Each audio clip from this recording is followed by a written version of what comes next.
Hello money nine.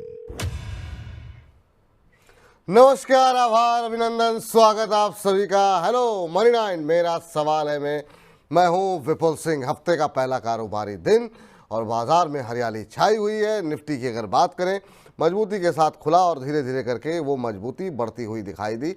हालांकि अगर हम देखें तो 25,159 का हाई लगाया है निफ्टी ने, 25,159, 25,160। उसके बाद से थोड़ा सा फिसलन देखने को मिली और 25,113 ये मौजूदा स्तर देखने को मिल रहा है, 149 अंकों की मजबूती। हालांकि मिड कैप इंडेक्स उस तरह की अपनी बढ़त को बरकरार नहीं रख पाए और जिसकी वजह से एडवांस डिक्लाइन रेशियो बिगड़ता हुआ दिखाई दे रहा है। 1359 शेयर अब ऐसे हैं जो कि एनएससी पर गिरावट के साथ कामकाज कर रहे हैं और महज 1321 शेयरों में मजबूती देखने को मिल रही है। बड़ा सवाल क्या है? बड़ा सवाल ये है कि चीन में जो पैकेज की घोषणा हुई है, क्या अभी भी लोग उससे खुश नहीं हैं? क्या बाजार यहाँ से फिर फिसलता हुआ दिखाई देगा? क्या बाजार में कोई बड़ी गिरावट की अभी फिर से आशंकाएं हैं? इन तमाम पहलुओं पर बातचीत करेंगे। किन सेक्टर्स में अब खरीदारी करनी चाहिए? क्या अगर पोर्टफोलियो लाल निशान में है तो क्या रणनीति होनी चाहिए? इन तमाम पहलुओं के पे हम बातचीत करने वाले हैं, इसका उत्तर तलाशेंगे। इसके अलावा खबरों वाले शेयर पर बातचीत होगी। इस हफ्ते नया जो इस हफ्ते सबसे बड़ा देश का आईपीओ खुलने जा रहा है और उस पर क्या रणनीति होनी चाहिए, ये 1:45 वाह क्या आईपीओ हमें डिस्कस करेंगे और आखिर में चुन चुन के सेगमेंट तो होगा। लेकिन सबसे पहले आपको रूबरू कराते हैं आज के खास मेहमान से।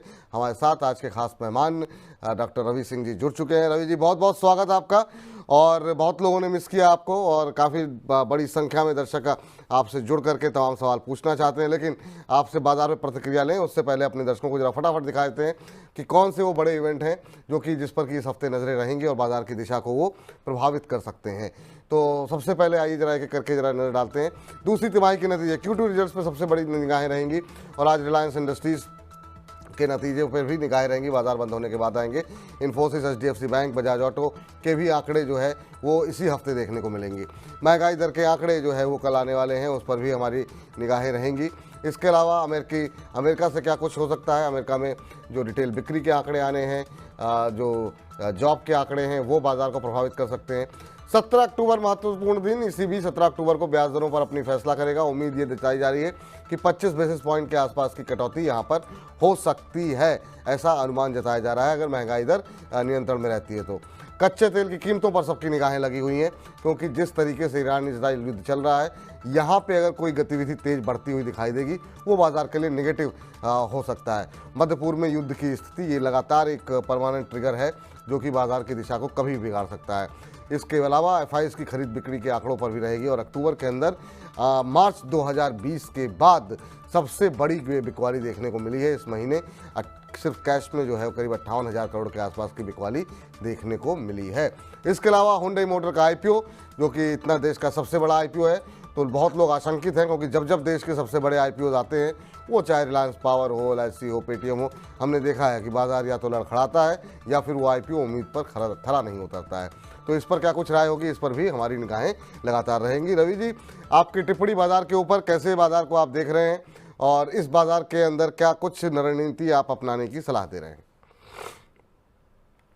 धन्यवाद विपुल जी, एक बार फिर से शो में बुलाने के लिए। देखिए, इस समय के जो हालात हैं वो थोड़े से मिक्स हैं। कुछ लोग खुश हैं और कुछ लोग जो है वो यहाँ पर दुखी हैं। और उसका रीजन सिर्फ ये है कि मार्केट जो है वो ऐसे नहीं बिहेव कर रही है जिस तरीके से नॉर्मल बिहेव करना चाहिए।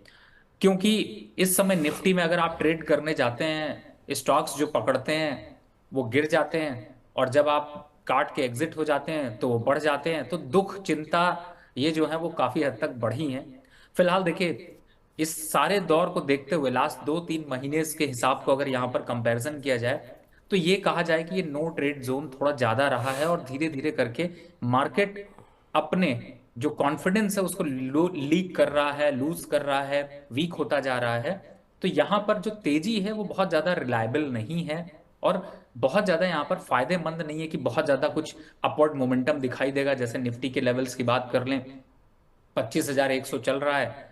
तो यहां पर मार्केट आपको क्या कह रहा है? मार्केट ये कह रहा है कि आजकल वही है कि आपको अगर भूख लगी तो उतना ही खाना खाओ, उतना ही खाना खरीदो जितना आपके पास लंबा रखने का कोई जुगाड़ ना हो। और मार्केट यही है, शेयर लीजिए, प्रॉफिट आया बुक कर लीजिए, लॉन्ग टर्म शॉर्ट टर्म की स्ट्रैटेजीज को अलग रखिए मोमेंट्री ट्रेड के हिसाब से अलग ट्रेड करिए, क्योंकि अगर आप ये सोच के ट्रेड कर रहे हैं कि मैं इसको थोड़ा ज्यादा खरीद लेता हूँ लंबा चलेगा, तो वो वहां पर ही धोखा दे जाता है। तो कुछ हालात ऐसे हैं। हाँ, लेकिन ये है कि मार्केट पे कॉन्फिडेंस रखिए।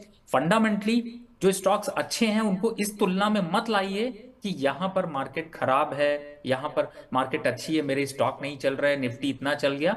ये तुलनात्मक नहीं है। फिलहाल अपॉर्चुनिटी को देखिए और मार्केट में थोड़ा सेफ ट्रेड करिए, थोड़ी सी क्विकर अपॉर्चुनिटी रखिए कि मौका है तो लिया, नहीं है तो धन्यवाद। तो इस टाइप की अगर अपॉर्चुनिटी रखेंगे ज्यादा अच्छा है। निफ्टी के लेवल्स पे 25,155 के ऊपर निकलने के बाद 25,200 तक आंकड़ा जा सकता है। इंट्राडे में 25,090 कटने के बाद 25,000 और 24,950 तक के आंकड़े आ सकते हैं। तो पैनी नजर रखिए, मोमेंट्री ट्रेड करिए, लॉन्ग टर्म ट्रेड करने से थोड़ा बचिए। लॉन्ग टर्म ट्रेड करने से थोड़ा बचें। 25,155 टूटेगा, ऊपर 25,200 के लेवल देखने को मिलेंगे। नीचे की तरफ जो लेवल बताए गए हैं उनका भी आपको खास ध्यान रखना है, क्योंकि नीचे के लेवल काफ़ी तेज़ी से आजकल जो है वो जब एक बार ट्रिगर होते हैं स्टॉप लॉस, तो फिर वो नीचे की तरफ काफ़ी तेज़ी की तरफ आते हुए दिखाई देते हैं। चलिए सवाल जवाब का सिलसिला शुरू करते हैं। बड़ी संख्या में दर्शक हमारे साथ जुड़े हुए हैं। आदित्य कुमार संतरा जी का पहला प्रश्न लेते हैं। करें नमस्ते sir, shipping corporation of India में फ्रेश एंट्री का लेवल क्या है लॉन्ग टर्म इन्वेस्टमेंट के लिए? तो फिर से सर वो सवालों का सिलसिला, वही सब शेयर जो हैं जिस पर लोग फंसे हुए हैं या फिर जिस पर लोगों को लगता है अब तो काफ़ी गिरावट आ गई, अब तो एंट्री कर सकते हैं। हालांकि अब इस सेक्टर में थोड़ी थोड़ी जान बीच बीच में आ रही है। आपकी टिप्पणी शिपिंग कॉरपोरेशन पे 239 के आसपास चल रहा है, 0.25% नीचे, क्या करना चाहिए सर? देखिए, इस समय अगर शिपिंग कॉरपोरेशन को देखते हैं तो मुझे ऐसा लगता है कि मैंने पहले भी बताया है कि 220 तक के लेवल आप अपने आंकड़े में लिख कर रख लीजिए। उन लेवल्स पर आता है तभी एंट्री करिए। 280 85 के आसपास के लेवल्स आते हैं, वहां पर थोड़ा प्रॉफिट बुक करिए। तो इस टाइप की स्ट्रैटेजी रखिए। बीच के लेवल पे परेशान मत होइए, घबराइए नहीं। थोड़ा टाइम लगेगा, सबसे बड़ी बात है। मैं यही कह रहा हूं कि यहाँ पर अभी 3 महीने ही हुए हैं। 3 महीने में आपका पेशेंस लूज होकर अगर आपने सौदा काट दिया तो मार्केट में आप सस्टेन नहीं कर पाएंगे। आपको सस्टेन करने के लिए मार्केट के बिहेवियर को समझना पड़ेगा, मार्केट के साथ चलना पड़ेगा। हो सकता है अभी आपको पैनिक लग रहा हो, क्योंकि बहुत से लोग, देखिए मैं आपको साइकोलॉजी बताता हूँ, बहुत से लोग स्टॉक में ट्रेड करते हैं, प्रॉफिट आता रहता है तो सब अच्छा, लेकिन जैसे ही लॉस आता है तो हमारे मन में ख्याल आता है एक काम करते हैं, सब झंझट छोड़ देते हैं, सब काट देते हैं। ये सब स्ट्रैटेजी से सिर्फ नुकसान होगा। ऐसा नहीं है कि मार्केट बहुत खराब है। तो शिपिंग कॉर्पोरेशन अभी फिलहाल वेट करिए, 220 के आसपास आता है खरीदारी करिए। 265 280 आएगा, कॉन्फिडेंस बिल्डअप करेगा, निकलेंगे वहां पर। तब तक अभी वेट एंड वॉच की स्थिति रखिए और भूल जाइए एक बार को। वेट एंड वॉच की स्थिति रखिए सर, अभी ये बहुत अग्रेसिव बाइंग करने की आवश्यकता नहीं है। चलिए अगले दर्शक के पास चलते हैं। स्वाति जी हमारे साथ मौजूद हैं फोन लाइन पे। स्वाति जी को नमस्ते। हाँ जी, नमस्ते सर। नमस्ते मैम, कहाँ से बोल रही हैं आप? जी सर, मैं जलंधर पंजाब से हूँ। जलंधर पंजाब से बोल रही हैं, बहुत अच्छी बात है मैम। क्या करती हैं आप? सर मैं हाउस वाइफ हूँ। चलिए बहुत अच्छी बात है। और बताइए क्या प्रश्न है आपका, और मनी 9 के प्रोग्राम कैसे लग रहे हैं आपको? सर आपके प्रोग्राम काफी बेहतर हैं, और जब रवि सर आते हैं तो आपके प्रोग्राम में चार चांद ही लग जाते हैं। थैंक यू मैम, बहुत बहुत धन्यवाद धन्यवाद। अब ये रवि जी हैं, बीच बीच में जो है वो कहते हैं मेरा नाम रवि है, मैं चांद लगाऊंगा नहीं, तो इस चक्कर में वो बीच बीच में गायब हो जाते हैं।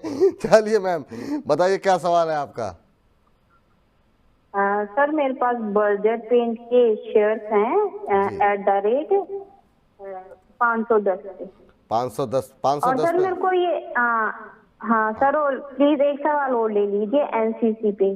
एनसीसी, चलिए बताइए एनसीसी किस रेट पर है? हाँ जी, एनसीसी मेरे पास है 317 के भाव पे। 317 पे एनसीसी लिया हुआ है। बर्जर प्रिंट 510 पे लिया हुआ है। कितने समय तक होल्ड कर सकते हैं? हाँ प्रॉफिट में जी है आप?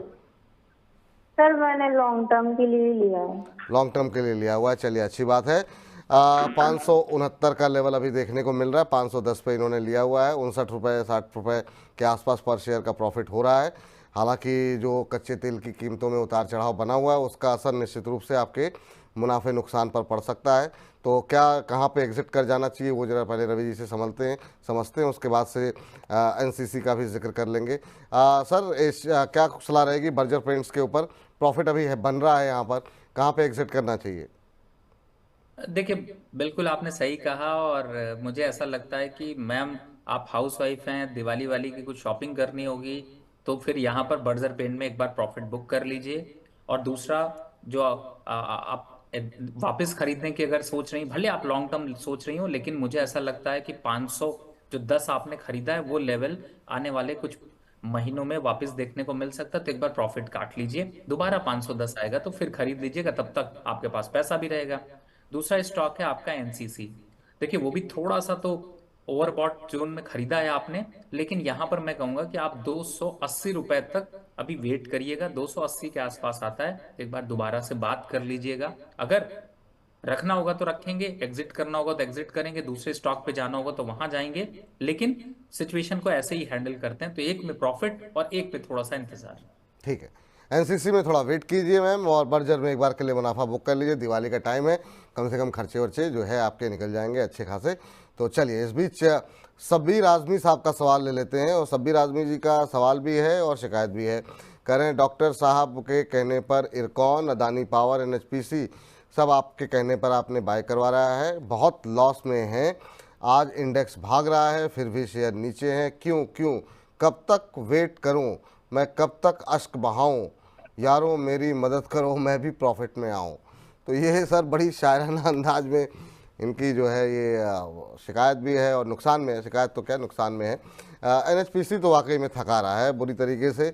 दूसरा इनके पास है इरकॉन, रेलवे शेयरों में बीच बीच में रिकवरी आती है, लेकिन हो सकता है इनके शेयर जो है थोड़े से ऊपर के भाव पे हों।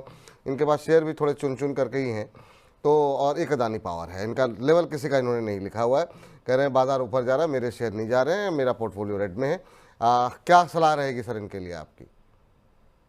देखिए इसमें कोई डाउट नहीं है कि बिल्कुल इन्होंने सही बात कही। इरकॉन ने तो मुझे भी बहुत परेशान कर रखा है, लेकिन मैं इससे सेटिस्फाई हूँ कि मैंने अभी एक इस समय जो एनालिसिस कर रहा हूँ उस पर ये देख रहा था कि कुछ स्टॉक्स फंसे हैं। बहुत से स्टॉक्स में हमने अच्छे प्रॉफिट भी बुक किए, शायद आपकी किस्मत नहीं रही होगी, आपने नहीं ले रखा था। लेकिन ये है कि इरकॉन, एनएचपीसी, इनफैक्ट मैं और भी नाम ले लेता हूँ, GMR infra, IRB infra, PSB और इरिकॉन, ये अभी यहाँ पर फंसे हुए स्टॉक हैं। लेकिन क्या मैं इनको काटने की राय आपको दूं? अगर मैं कहूं कि आप काट लीजिए तो इसका कोई फायदा नहीं है, क्योंकि स्टॉक परचेज किसको करेंगे? वापस जो अंडर वैल्यूड मिलेगा उन्हीं को करेंगे। तो यहाँ पर जो अभी सिचुएशन है वो आपको थोड़ा 1-2 महीने अभी और वेट एंड वॉच की कराएगी। हाँ, इरिकॉन थोड़ा ज्यादा बॉटम आउट हुआ है, लेकिन 205 210 के नीचे सस्टेन नहीं कर रहा है, इसीलिए मैंने इसकी पोजीशन को स्विच नहीं किया है। यहाँ पर अभी होल्ड कर रहा है तो थोड़ा सा होल्ड करने की जरूरत है। तो मुझे ऐसा लगता है आपने थोड़ा टाइम दिया है, ये भी दीजिए। और यहाँ पे अगर थोड़ा टाइम देते हैं तो मेरे हिसाब से आपको थोड़ा सा और प्रॉफिट मिल सकता है। बाकी आपने बात की थी अदानी पावर की। देखिए अदानी पावर को मैंने बहुत बार बोला, आपने शायद मिस कर दिया वो प्रोग्राम। 750 और 800 पे बार बार बोल रहा था प्रॉफिट बुक कर लीजिए, मत लालच पड़िए। आप लोग सुनते नहीं हैं, फिर उसके बाद फंसा देते हैं। मैं बल्कि इनफैक्ट यूट्यूब पे कमेंट भी देख रहा था सबको। आपने देखा होगा विपुल जी, मैं हमेशा मना करता हूँ जेपी पावर और आइडिया मत लीजिए, सारे प्रॉफिट्स ले जाएगा। लेकिन लोग काटते नहीं है, तो वही बिल्कुल। हालात ऐसा ही है। और उसके बाद ब्लेम करने के लिए आप लोग कह देंगे कि भैया हाफी ने तो कहा था कि होल्ड कर लो। तो आपको ऑप्शन रास्ते दिखाए जाते हैं, उनको फॉलो करिए, थोड़ा परेशान मत होइए, घबराइए नहीं। लेकिन अदानी पावर वापस 680 के आसपास आता है, प्रॉफिट बुक कर लीजिएगा। स्टॉप लॉस लगाना है तो 620 रुपए का लगा कर रखिए। जो स्टॉप लॉस कह रहा हूं उस पर 14 काटिए, दूसरे स्टॉक पे मूव कर जाएंगे। इस टाइप की स्ट्रेटजी रखेंगे। लेकिन ये जो फंसे हुए स्टॉक हैं या ऑल फंडामेंटल अच्छे स्ट्रॉन्ग स्टॉक हैं, अब नंबर्स वापस आने शुरू होंगे तो मार्केट मोमेंटम में पार्टिसिपेट करते हुए नजर आएंगे। ठीक। सर अभी मेरे पास जो सवालों की लिस्ट है उसमें 4 शेयर बहुत तेज़ी के साथ जो है मेरी ट्रेंड लिस्ट में आ रहे हैं। एक तो है सुजलॉन, एक है एनएचपीसी, क्या टारगेट हो सकते हैं, क्या करना चाहिए। तीसरा है आर पावर में क्या स्ट्रेटजी होनी चाहिए, और एक है आईआरएफसी। तो पहले जरा इन 4 पे, जो कि सब बहुत सारे लोगों के सवाल हैं, एक एक नाम लेना थोड़ा मुश्किल होगा। इसमें होशियार सिंह हैं, इसमें विजय प्रजापति जी हैं। हालांकि इनका सवाल अवंती फीड पर है, तो चलिए अभी अवंती फीड भी डिस्कस करते हैं। और भी बहुत लोग हैं तो नाम लेना थोड़ा मुश्किल होगा। एनएचपीसी से शुरुआत करते हैं सर, कि अभी क्या करना चाहिए। पड़े हुए हैं तो पड़े रहने दें। 90 के नीचे गया था, फिर 90 के ऊपर आ रहा है। लंबा कंसोलिडेशन हो गया है 90 से 100 के बीच में, क्या सलाह रहेगी? उसके बाद से सुजलॉन अच्छी रैली रही, अब थोड़ा सा नीचे आया है। एक एक करके शुरू करते हैं सर। बिल्कुल आप विपुल जी, और मैं पहले से आपको इसलिए बता रहा हूँ, देखिए आज ये ना आपकी रिकॉर्डेड लाइन मैं भी रख लूंगा, क्योंकि जैसे ही मैं कहता हूँ उसके बाद फिर क्या होगा, मेरे ऊपर ब्लेम चिपकाना शुरू कर देंगे। पहला, देखिए मैं एनएचपीसी का पहले बताता हूँ। एनएचपीसी पे इस जी। समय 91 चल रहा है, 88 रुपीज तक। इसमें कोई रिस्क नहीं है, बाय करके रखेंगे, ये आपको नुकसान नहीं देके जाएगा, प्रॉफिट ही देके जाएगा। जिन लोगों ने 105 पे खरीदा है, 109 पे खरीदा है, उनको भी वेट करना चाहिए। 115 के टारगेट आएंगे, लेकिन आने वाले 6-8 महीने तक आप भूल जाइए, इसका सवाल भी मत पूछिए, वही वाला हिसाब है। लेकिन रिस्क यहां पर कम हो चुका है, ऐसा नहीं कि अब वापस 50-60 रुपए आने वाला, ये नहीं होगा। 88 मैक्सिमम जो सपोर्ट है वहीं पे रहेगा, तो फिलहाल होल्ड करिए। दूसरा आ जाते हैं सुजलॉन। मेरे ऊपर मत कच्चा चिट्ठा फाड़िएगा, सुजलॉन आपने ले रखा, मैंने नहीं रिकमेंड किया। मैंने जो रिकमेंड किया था वो 80 रुपए पे निकलवा दिया है, 74 चल रहा है, आप निकालोगे नहीं, लेकिन यहां पर चाहो तो निकाल सकते हो। 62-65 आएगा तो बाय कर सकते हो। नहीं अगर आता है, निकाल दिया 74 पे, तो वापस कितने ऊपर बाय करोगे?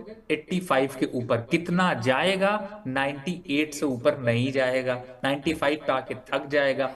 ब्लेम मेरे ऊपर मत डालना, बस मैं तो आपको सर लेवल्स जिनके बता पास रहा हूँ। 70-80 पे पड़े हुए हैं वो क्या करें, मतलब फिर वो क्या निकल जाएं या फिर अभी वेट करना चाहिए 80 तक के लिए? बिल्कुल निकलना बनता है, देखिए बिल्कुल निकलना बनता है 77-80, क्योंकि ये अभी 65 के आसपास ही वापस बाय के मोमेंटम को दिखाएगा, उससे पहले नहीं दिखाएगा। और अगर आप नहीं निकलते हैं तो 62 भी आएगा। अगर आप कहते हो नहीं 62 आ जाए मुझे कोई दिक्कत नहीं, तो आने दीजिए, वापस आएगा, खरीदिएगा, फिर वापस से 85 की सवारी करिएगा। तो ये तौर तरीका रखेंगे तो ज्यादा अच्छा है।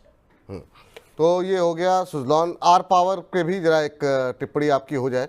आर पावर भी आजकल जो है थोड़ा बीच में जब लगातार कुछ एक खबरें आई थी उसके बाद से हमने देखा कि काफ़ी मोमेंटम में आया था। 44 रुपये के आसपास का शेयर है, अब रह गया है। भरोसा है क्या आपको मैनेजमेंट के ऊपर? एक महीने में 40-42% का रिटर्न आ गया है यहाँ पर, भरोसा है मैनेजमेंट पर आपको? 100% नहीं, इसलिए कर लीजिए एग्जिट। 44 रुपए है, बहुत बढ़िया किस्मत है, निकल गए। जिन्होंने 48 पे जाके लड्डू खाने का सोचा था, वो समझ लीजिए कि आपका लड्डू में फंगस लग गया है। तो फिलहाल सीधा सीधा है, एग्जिट कर लीजिए, राय दे रहा हूं, एग्जिट कर लीजिए। नहीं करेंगे तो वापस आइए 32 पे, फिर मिलते हैं। चलिए, तो ये निकल जाइए, रिलायंस पावर से तो निकल जाइए, ये राय फिलहाल निकल करके आती हुई। इस बीच 1500 के आसपास दर्शक सिर्फ यूट्यूब के माध्यम से हमारे साथ लाइव जुड़े हुए हैं।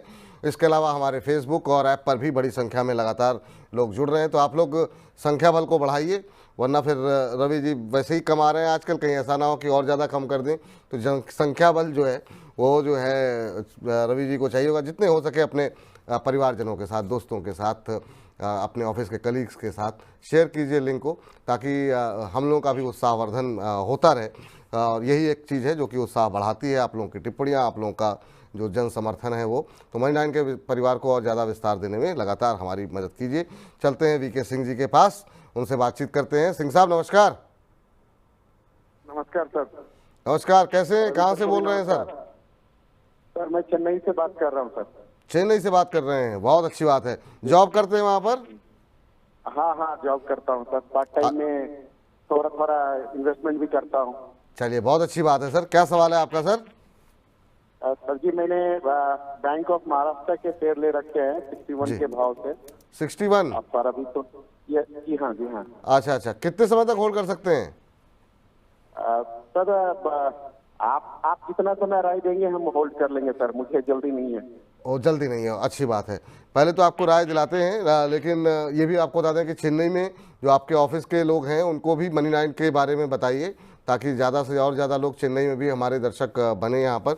लेकिन रवि जी, बैंक ऑफ महाराष्ट्र ही नहीं बल्कि पूरा पीएसयू मिड कैप बैंकिंग नहीं चल रहा सर। मिड कैप क्या, लार्ज कैप भी नहीं चल रहे हैं।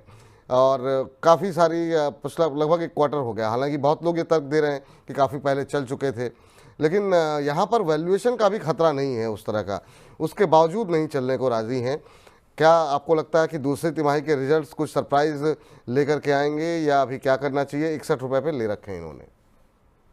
देखिए 61 पे ले रखा है, 53 चल रहा है, 50 के नीचे जाएगा नहीं। और आपने बहुत अच्छी बात कही, इनके माध्यम से मैं और लोगों को भी बताना चाहूंगा कि पीएसयूज अगले आने वाले 6 महीने भी नहीं चलने वाले हैं, सिर्फ आपके लॉस की रिकवरी करके देंगे, प्रॉफिट नहीं बहुत बड़ा बना पाएंगे। हाँ, जो नए इन्वेस्टर हैं उनको यहाँ पर जरूर प्रॉफिट की अपॉर्चुनिटी मिलेगी। तो मुझे ऐसा लगता है कि अगले 6 महीने तक अगर आप बहुत ज्यादा माथा पच्ची उतर कूद कर लेंगे तो सिर्फ अपना नुकसान करेंगे। गारंटी मैं इस बात की दे रहा हूं कि आप सिर्फ अपना नुकसान करेंगे। क्यों कह रहा हूं सुनिए। मैं आपसे कहता हूं महाराष्ट्र अभी यहां से वीक लग रहा है, काट लीजिए। क्या काट लेंगे? मुश्किल है, थोड़ा सा मुश्किल है। दूसरे आदमी के पास जाएंगे, वो कहेगा महाराष्ट्र, महाराष्ट्र की जगह एक काम करिए, आप यहाँ पे एक दूसरा स्टॉक ले लीजिए। आप क्या करेंगे? महाराष्ट्र तो काटेंगे नहीं, दूसरा स्टॉक ले लेंगे और उसमें बड़ा नुकसान कर बैठेंगे। मेरे पास पर डे 450 से 500 ऐसी क्वेरीज आती हैं और मैं उनको यही समझाता हूं कि जब टफ टाइम चल रहा हो तो उस टफ टाइम को निकलने का प्रयास करना चाहिए, उसमें लड़ाई नहीं करी जाती है। तो यहां पर इसीलिए मैं कह रहा हूं, जैसे अभी पीएसयूज में, चाहे पीएसबी हो, यूनियन बैंक हो, फेडरल बैंक हो, बैंक ऑफ बड़ौदा हो, इन सब में एकदम कंसोलिडेशन चलेगा। बैंक ऑफ महाराष्ट्र 50 तक आएगा। घबराने की क्या जरूरत है? कौन सा पैसा आपका भागा जा रहा है? कल को निकल जाएगा और जब निकलेगा तो आपको जो आपकी रिटर्न है उससे ज्यादा देके जाएगा। इसलिए अभी फिलहाल पीएसयूज के स्टॉक्स पे बहुत ज्यादा छेड़खानी मत करिए, अगर करेंगे तो नुकसान होगा। चलिए, करेंगे तो नुकसान होगा। चलिए अगले दर्शक का जो उनका प्रश्न, दर्शक नहीं बल्कि शेयर जो है इरेडा, जिस पर काफ़ी सवाल रहते हैं, जिसमें ललन गुप्ता जी का है और भी एक दो लोगों का है। 238 पे इन्होंने ले रखा है, एक लोगों ने नाम नहीं बताया है, एक लोग ऐड करना चाह रहे हैं। इरेडा के रिजल्ट्स भी आ चुके हैं। इरेडा के रिजल्ट्स अच्छे रहे, लेकिन हाँ शेयर में कोई खास परिवर्तन नहीं रहा। 221-22 के आसपास ही चल रहा है। 3.25% आज नीचे है इस समय शेयर के का भाव जो है। 238 की जिनकी खरीद है, कुछ लोगों की 252, 270 इस तरह की खरीदें लोगों की है।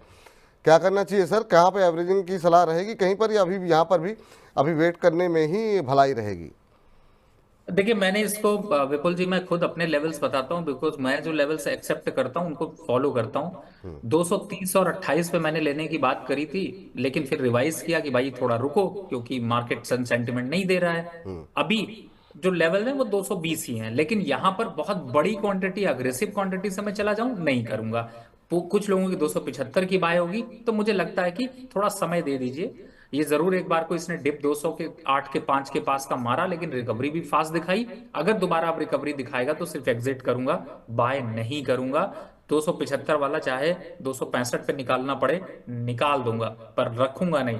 बाय कहां करूंगा? 220 और 210 के पास। अगर एक हफ्ता, अगले एक हफ्ते, अगले मंडे तक अगर यही खड़ा रहा तो बाय की कॉल, नहीं तो नहीं। चलिए, तो ये राय फिलहाल आपके लिए निकल करके आती हुई यहाँ पर दिखाई दे रही है। अगली कंपनी सर, एक सवाल रह गया था आईआरएफसी को लेकर के, कई लोगों के पहले भी थे और भी ऐड होते जा रहे हैं आईआरएफसी को लेकर के। और आईआरएफसी के साथ अगर आप आरवीएनएल भी जोड़ देंगे तो हमारा जो रेलवे पैक है वो कंप्लीट हो जाएगा। इरकॉन पे बात आपकी हो गई है। आईआरएफसी आज 151 के आसपास चल रहा है और आरवीएनएल की अगर हम बात करें तो ये करीब करीब 468 469 के आसपास चल रहा है। इन दोनों ही आधा से लेकर के 1.5% के आसपास की गिरावट पे हैं। आपकी टिप्पणी क्या होगी सर? देखिए विपुल जी, टिप्पणी तो दो ही तरीके की सिर्फ होती है। किसी ने इस स्टॉक को 600, 550, 530, 550 पे निकाला नहीं होगा, और निकाला होगा तो धन्यवाद नहीं भेजा। लेकिन अगर मैं आज यहाँ कह दूं कि यहाँ पे ये स्टॉक अब खराब हो रहा है, तो गालियां लिखना शुरू कर देंगे लोग, मतलब कहेंगे भैया नुकसान करा दिया। एक देखिए जाके प्रोग्राम में पहले निकलवा चुके हैं। अभी भी राय है कि खरीदारी तो बिल्कुल नहीं करनी अब, लेकिन अब आप लोग तो सुनते नहीं है। किसी ने 500 पे खरीदा होगा, किसी ने 485 पे खरीदा होगा, किसी ने 450 पे खरीदा होगा। तो जिन्होंने अभी जिनके रेट से ऊपर है वो बुक कर लीजिए, एग्जिट करिए, पैसा बाहर निकाल लीजिए, पैसा रख लीजिए घर में। दूसरा, जी जिनको नुकसान आ रहा है उनको थोड़ा वेट करना है। 430 420 के पास एवरेज करने की राय होगी आरवीएनएल में, इस बात का ध्यान रखिए। अब आ जाते हैं, दूसरा आपका स्टॉक है जिसका नाम है आईआरएफसी। 151 चल रहा है। आपको अगर याद हो, मैंने 145 से 155 के बीच में कहा है खरीदारी करिए, लेकिन 161-62 आता है तो निकल जाइए। बहुत से लोग 185 पे खरीदे होंगे। अब 185 190 मैं सब बता रहा हूं। क्यों बता रहा हूं? क्योंकि आपको रूल फॉलो करना है। जो 185 पे है, घबराइए नहीं, आएगा आपका रेट आएगा, टाइम लगेगा, अगले 6 महीने कम से कम अभी और मेच्योर होने में लगेगा। हो सकता है बजट तक लग जाए, जब फरवरी में बजट आए तब ये फिर से रॉकेट होना शुरू हो जाए। तो पता चला आपने 3 महीने पेन पीरियड गुजार दिया, और जब आपका मलाई खाने की बारी आई तो आपने कहा अरे छोड़ो, हम नहीं रखेंगे इतने दिन तक। तो ये मत करिए, होल्ड करके रखिए, कोई जरूरत नहीं है। रिस्क बॉटम आउट पे है स्टॉक्स, यहां पर होल्ड करना बनता है। होल्ड करना बनता है। चलिए, इस बीच जो है अगले दर्शक के पास चलते हैं और हमारे साथ इस समय सवाल पूछने के लिए जुड़ चुके हैं विनीत पांडे जी। पांडे जी को नमस्कार। नमस्कार सर। पांडे जी कैसे हैं? बढ़िया सर, बढ़िया। कहाँ से बोल रहे हैं पांडे जी? सर मैं लखनऊ से बात कर रहा हूँ। लखनऊ से बोल रहे हैं, चलिए बहुत अच्छी बात है सर। बताइए क्या प्रश्न है आपका? सर मेरे पास बंधन बैंक के 450 शेयर है, 402 रुपए पे। 402 रुपये। कब लिया था सर आपने ये? सर ये मैंने कल लिया है। कब लिया है? सर आज सुबह। नहीं, 402 पे लिया आपने आज सुबह? हाँ सर, आज सुबह लिया है 402 पे। बंधन बैंक 402 या 202 सर? सॉरी सर, 202 पे। हाँ 202। अरे सर आपने टेंशन में ला दिया। मैंने कहा 402 आपने आज लिया है। चलिए खैर कोई बात नहीं। कितने समय तक के लिए लिया है आपने? सर वैसे तो मैंने मतलब 1 महीने या 2 महीने के लिए लिया है। 1-2 महीने के लिए सोच के आपने लिया हुआ है। हालांकि यहाँ पर एक बड़ी खबर आई थी कि पार्थो गुप्ता को एमडी और सीईओ पर पद पर बनाए रखने के लिए आरबीआई की मंजूरी मिल गई है और उनके पूर्व कार्यकाल को देखते हुए इस शेयर में काफ़ी अच्छा मोमेंटम जो है वो देखने को मिला था।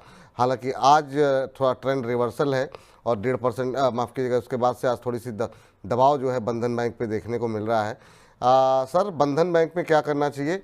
ब्रेक इवन के आसपास हैं, 201 202 के आसपास लिया है, वही भाव देखने को मिल रहा है। आज ही लिया है 1-1.5 महीने के लिहाज से। क्या सही फैसला है इनका? देखिए इसे कहते हैं, जो मैं हमेशा कहता हूँ, उड़ता हुआ तीर पकड़ना और उसके बाद घायल हो जाना। 200 पे लिया है, बड़ी अच्छी किस्मत है, यहीं चल रहा है, काट दीजिए। 180 रुपए आएगा तब खरीदिएगा। अरे भैया, जब 160 रुपए 170 रुपए से चीज चल के 211 का हाई मार चुकी, तो 202 पे क्यों बाय करना? 195 190 पे बाय करने, रिस्क रिवॉर्ड रेशियो अच्छा होगा। और जिसको मलाई खानी थी वो न्यूज लेके उड़ गया, अब आपके पास न्यूज नहीं है, यहां पर एग्जिट कर लीजिए। अगर खरीदना है तो इसकी जगह पे यहां पर थोड़ा सा वेट एंड वॉच करिए। बैंकिंग में ही जाना है तो शायद मेरे ख्याल से बैंक ऑफ बड़ौदा ज्यादा अच्छा है, यहाँ पर आईडीएफसी बैंक ज्यादा अच्छा है। लेकिन ये तो उड़ चुका, अब उड़ने के बाद अब गिर रहा है और आप गिरते तीर के सामने खड़े हुए हैं, चोट लगेगी। एग्जिट कर लीजिए। एग्जिट करने की सलाह है सर। यहाँ 1-1.5-2 महीने के लिए दूसरे शेयर भी मिल सकते हैं, यहाँ से निकल जाइए, रवि जी का मानना है। इस बीच कौशिक कुमार जी कह रहे हैं कि हेलो रवि जी, आजकल हेलो विपुल जी। अच्छा, कौशिक कुमार जी की शिकायत दिखाई दे रही है इसमें। कह रहे हैं कि विपुल जी आजकल रवि जी को क्या हुआ है, वो अपने आप को इतना जस्टिफाई क्यों कर रहे हैं? पूरे शो में सब कुछ कह रहे हैं कि ठीक है, उनसे पूछिए जरा, बार बार जस्टिफाई क्यों करते हैं? कौशिक जी की कोई टिप्पणी का जवाब देंगे सर आप? रवि जी।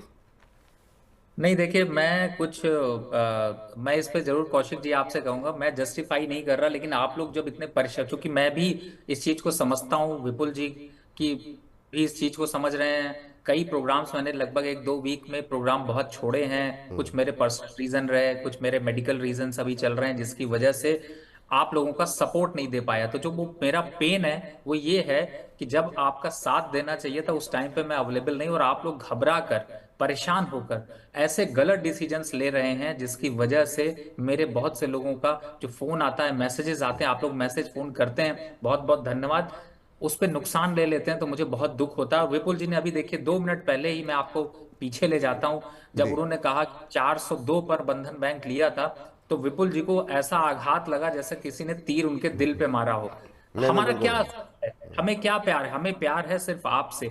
मैं जस्टिफाई इसलिए कर रहा हूं कि प्लीज घबराइए नहीं, मार्केट को मैच्योर होने का समय दीजिए। और मैं आगे भी आपसे, आज आपसे पहले से क्षमा मांग रहा हूं कि मैं अगले, हो सकता है अभी मेरा 1 महीने तक कुछ ट्रीटमेंट चल रहा है, जिसकी वजह से थोड़े से गैप रहेंगे, मैं पहले से ये रिक्वेस्ट कर रहा हूं। लेकिन इसका ये मतलब नहीं कि मैं आपका साथ छोड़ने वाला हूं, आपके साथ खड़ा हूं। प्रॉफिट में भी ला सकता हूं तो मैं ही आपको खींच कर ले जाऊंगा, इस बात का ध्यान रखिएगा। जो पीछे प्रॉफिट कमाए वो भी बढ़ा सकता हूं। तो फिलहाल समय दीजिए, घबराइए नहीं, भरोसा जताया है, साल भर में एफडी से ज्यादा रिटर्न और स्टॉक मार्केट को ओवर परफॉर्म करने की क्षमता आपको मैं देकर रहूंगा, तो इस बात का ध्यान रखिए। तो बहुत बहुत धन्यवाद, आपने मेरी चिंताओं को समझा, लेकिन चिंता सिर्फ वही है जो अभी विपुल जी ने जताई है। नहीं नहीं बिल्कुल सही बात है। और आप सभी लोगों के लिए हम लोग काफ़ी मेहनत करते हैं, तो जानबूझ करके कोई व्यक्ति नहीं आपके लिए चाहता है। आप पॉजिटिव लिखें नेगेटिव लिखें वो आपका व्यक्तिगत मसला है, लेकिन अपने स्तर पे हम लोग काफ़ी ज़्यादा प्रयास करते हैं। और रवि जी बहुत ज़्यादा जो है चिंता में रहते हैं, आप लोगों के पोर्टफोलियो के में कितना प्रॉफिट हो रहा है, नहीं हो रहा है, तो क्या किया जा सकता है। चलिए आगे बढ़ते हैं और ज़रा बातचीत कर लेते हैं अवंती फीड के बारे में। होशियार जी बहुत देर से पूछ रहे हैं सर कि अवंती फीड्स के बारे में बताइए, यहाँ पर क्या करना चाहिए इन लेवल्स पे। देखिए इस समय अगर अवंती फीड को देखता हूँ, देखिए एक चमकता हुआ सितारे की तरह चमक रहा है, 650 तक जाएगा, उन लेवल्स पर आता है तो एक बार प्रॉफिट बुक कर लीजिएगा।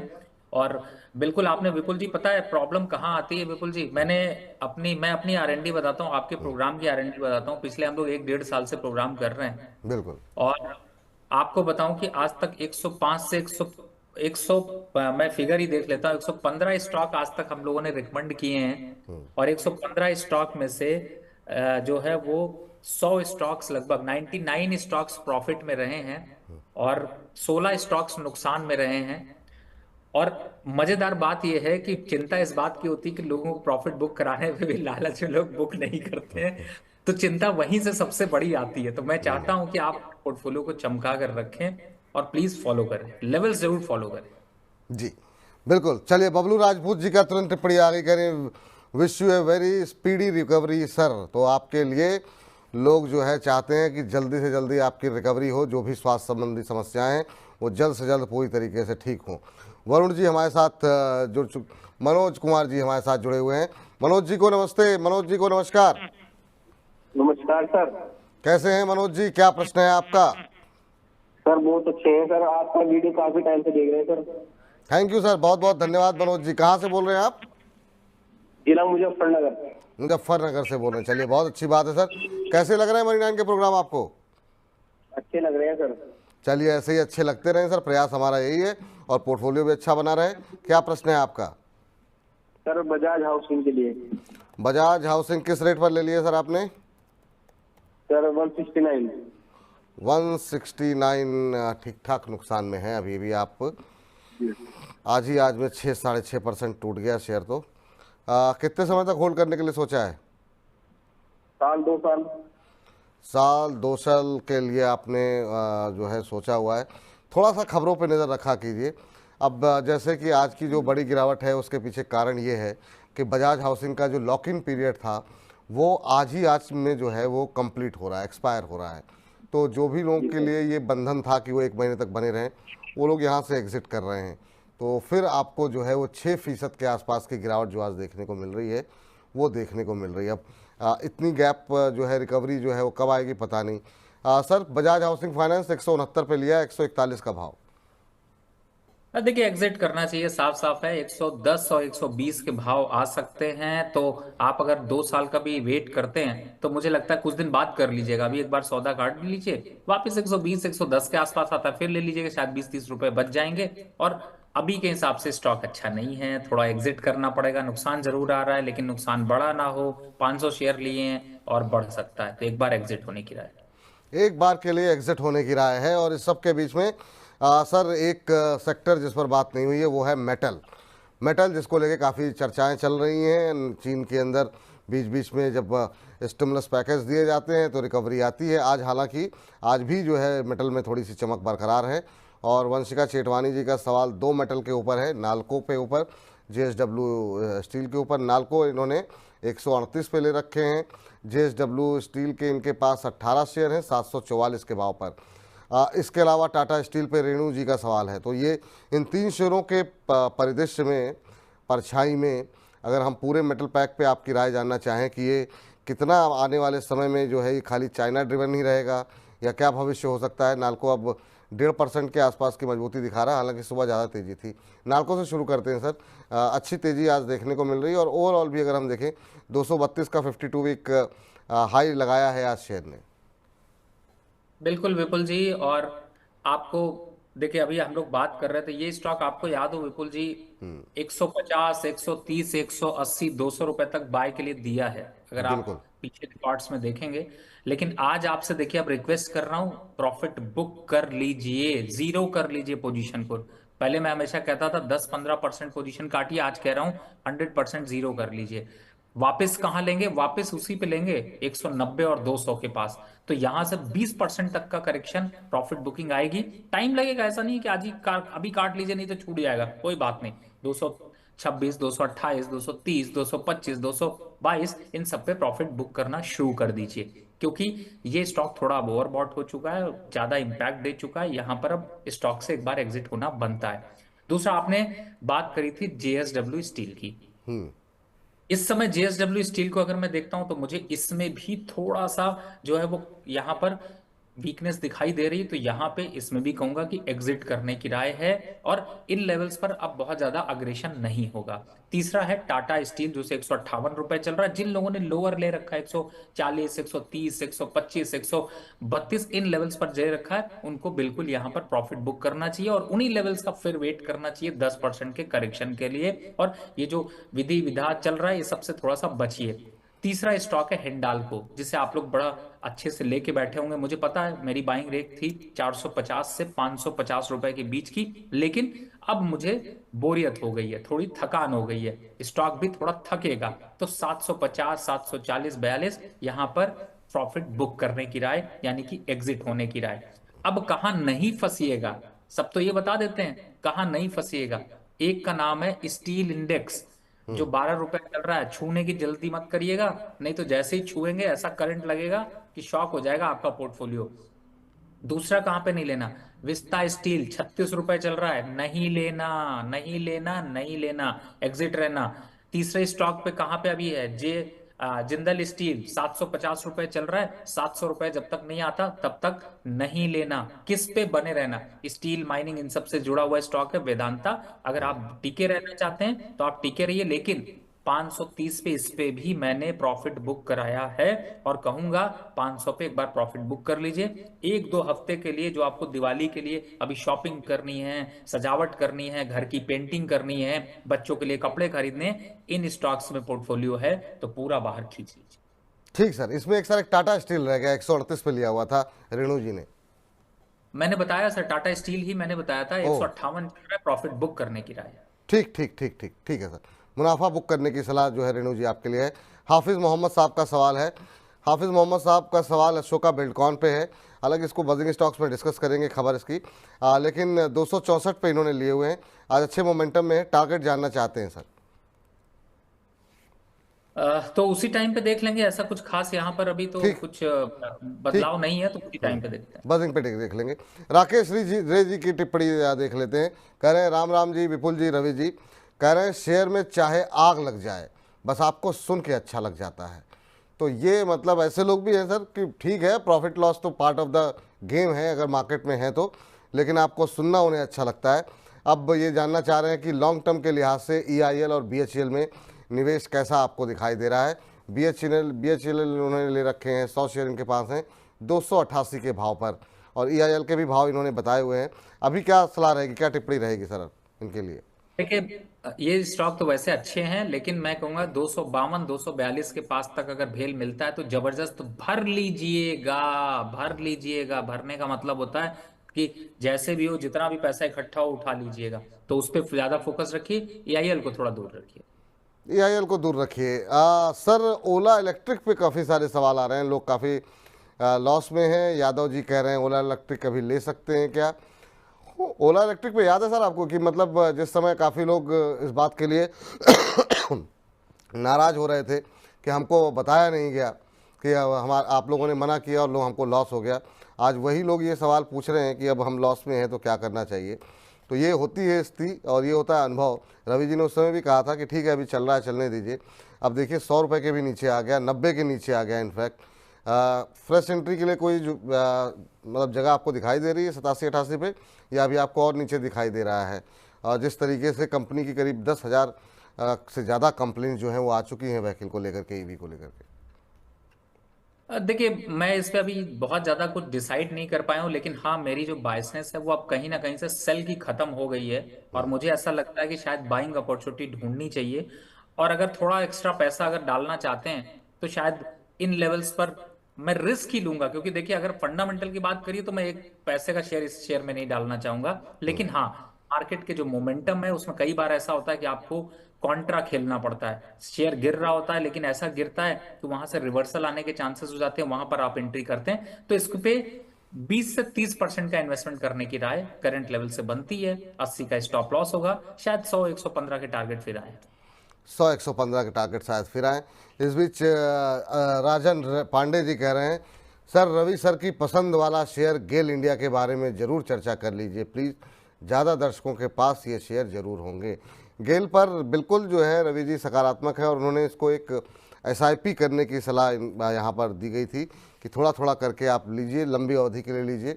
सर गेल पे कह रहे हैं थोड़ी सी चर्चा कर लीजिए, तो कोई टिप्पणी आपकी गेल इंडिया को लेकर के? मेरे ख्याल से आज आपने सफिशिएंट टिप्पणी कर दी है, बस उसी को फॉलो करें। चलिए, तो इस पे आप बने रहिए सर। इस पे बहुत ज़्यादा, जब आपने निर्णय ले लिया है तो इस पे बहुत ज़्यादा घबराहट या परेशानी मत कीजिए। थोड़ा थोड़ा करके आपको कहा गया है कि एक्युमुलेट करते रहिए अपने बजट के अनुसार और इसको थोड़ा लंबे समय के लिए छोड़ दीजिए, तो उसी आधार पर निर्णय लीजिए। घबराने की आवश्यकता यहाँ पर नहीं है। इसके अलावा जो प्रश्न हमारे पास काफ़ी ज़्यादा आ रहे हैं वो बैंकों को लेकर के कुछ एक ज़्यादा है। सर बैंकों में क्या, दिग्गज बैंकों में और या फिर मिड कैप में अगर चुनना हो तो आप किसे चुनना पसंद करेंगे सर?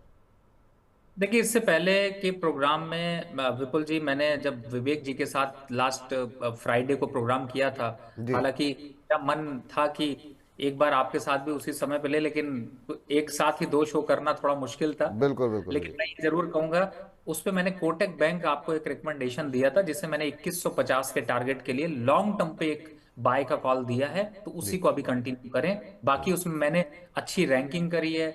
विवेक, आपकी टीम से रिक्वेस्ट करूंगा कि वो क्लिप जो है वो उस हिसाब से अगर एक बार वापस आप लोग अपलोड करिए तो टैग कर दीजिएगा, ठीक है। जिससे कि उसमें हमने कंपैरिजन किया था कि ICICI बैंक, HDFC बैंक और एक्सिस बैंक, कोटक बैंक की नंबरिंग। लेकिन मैं नंबरिंग यहाँ जरूर रिपीट करता हूँ जिससे आपको भी मौका मिले।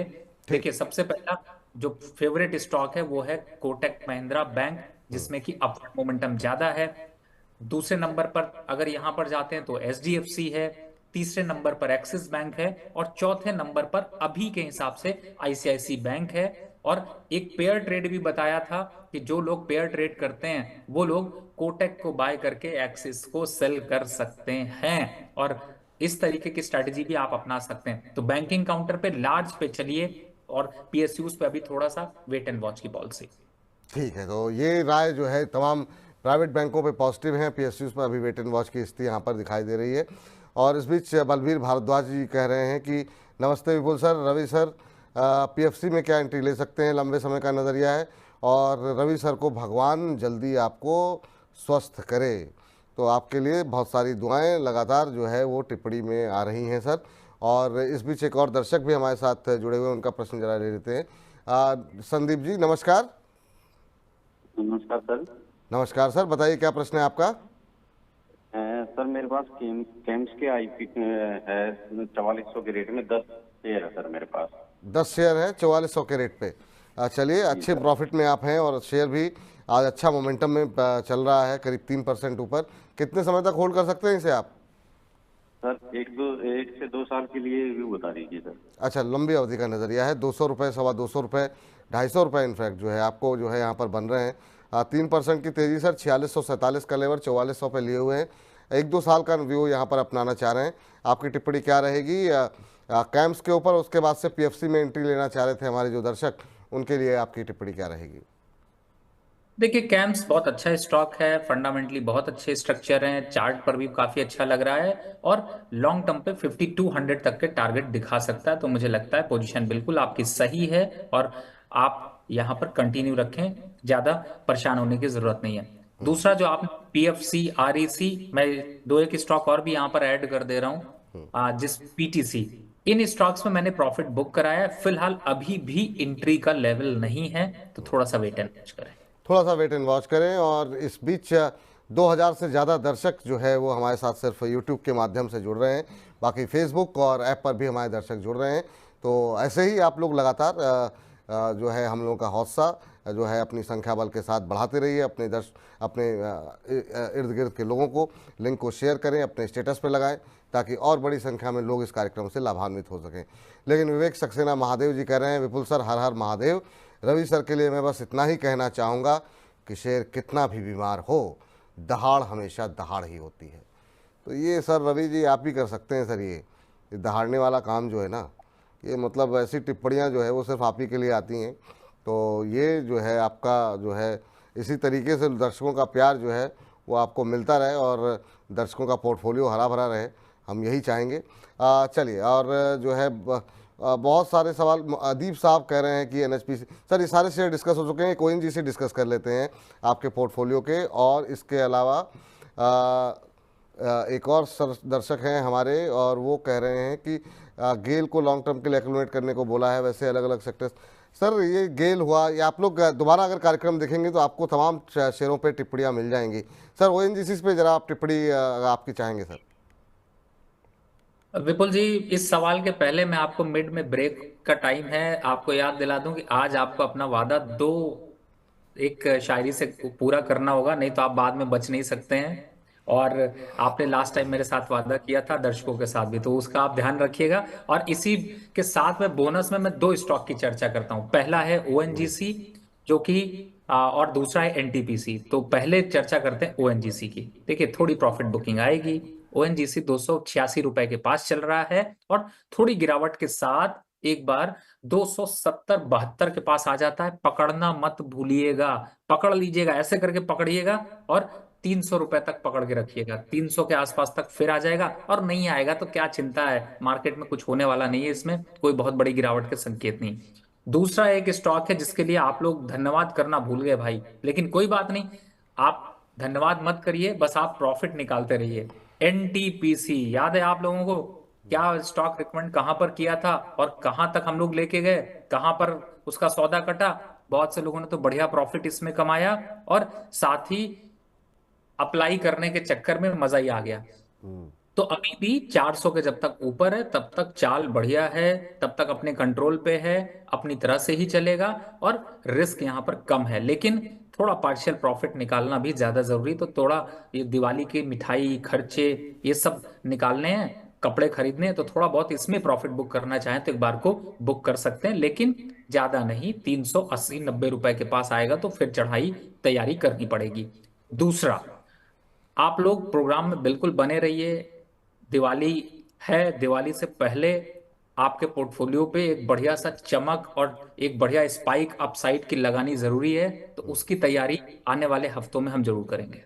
ठीक, तो चलिए कार्यक्रम में लगातार बने रहिए। चलिए, हमारे साथ अगले दर्शक जुड़ चुके हैं, बातचीत करते हैं। नवीन जी नमस्कार। नमस्कार सर। नमस्कार सर, पूछिए अपना सवाल। सर मेरे पास हुडको के शेयर है 1300 सर, 279 पे। 279 पे आपने हुडको ले रखे हैं, और कब तक होल्ड कर सकते हैं सर? मैं सर 1 साल 2 साल के लिए। 1-2 साल आप होल्ड कर सकते हैं। 279 पे आपने लिए हुए 223। चलिए, लंबा नज़रिया है लेकिन लॉस में काफ़ी ज़्यादा है। आप पूछते हैं यहाँ पर क्या कुछ गुंजाइश हो सकती है। सर हुडको एक और पीएसयू शेयर, आपकी टिप्पणी। देखिए, आप लोग सर मिस मत किया करो। जब आप लोग मिस कर देते हो ना, तो वो जो तीर है ना वो हमें लगता है। हुडको पे एक बार को एग्जिट होने की राय बहुत पहले दे चुका हूं, लेकिन आप फंसे, कोई बात नहीं है। 220 के यहाँ पे आसपास 220-223 चल रहा है, तो चलने देते हैं। अभी थोड़ा सा पुल बैक आने देते हैं, शायद पुल बैक करके ऊपर आएगा तब निकालेंगे। 279 का प्राइस थोड़ा ऊपर है, लेकिन 220 के आसपास थोड़ी खरीदारी भी कर लीजिए, थोड़ा सा इंतजाम करिए। 1300 शेयर है, इसको बढ़ाकर 1600 शेयर कर लीजिएगा, लेकिन 220 से पहले नहीं खरीदेगा। 3 रुपए और अभी वेट करिए नीचे आने का, और फिर देखेंगे कि वो 300 शेयर का क्या करना है। तो फिलहाल अभी वेट एंड वॉच कर लेते हैं, और चूंकि ये 2-3 साल आपने दे ही दिया है तो फिर प्रॉफिट भी बढ़ा लेंगे, लेकिन एवरेज करना 220 पे मत भूलिएगा। स्टॉप लॉस 200 रुपए। चलिए, स्टॉप लॉस 200 रुपये। चलिए, तो ये फिलहाल राय निकल कर के आती हुई, और इस बीच रीमा परमार जी जानना चाह रही हैं मझगांव कोचिंग शिपयार्ड के ऊपर क्या करना चाहिए। लेकिन रीमा जी उसके लिए करिए थोड़ा सा इंतज़ार, क्योंकि अभी रुख हो गया है, वक्त हो गया है हमारे खास सेगमेंट बजिंग स्टॉक्स का।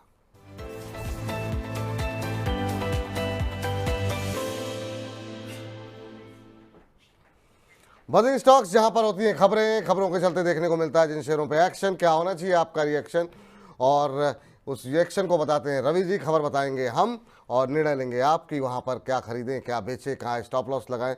इन तमाम पहलुओं पे बातचीत करेंगे और इन तमाम पहलुओं पे आप लेंगे निर्णय।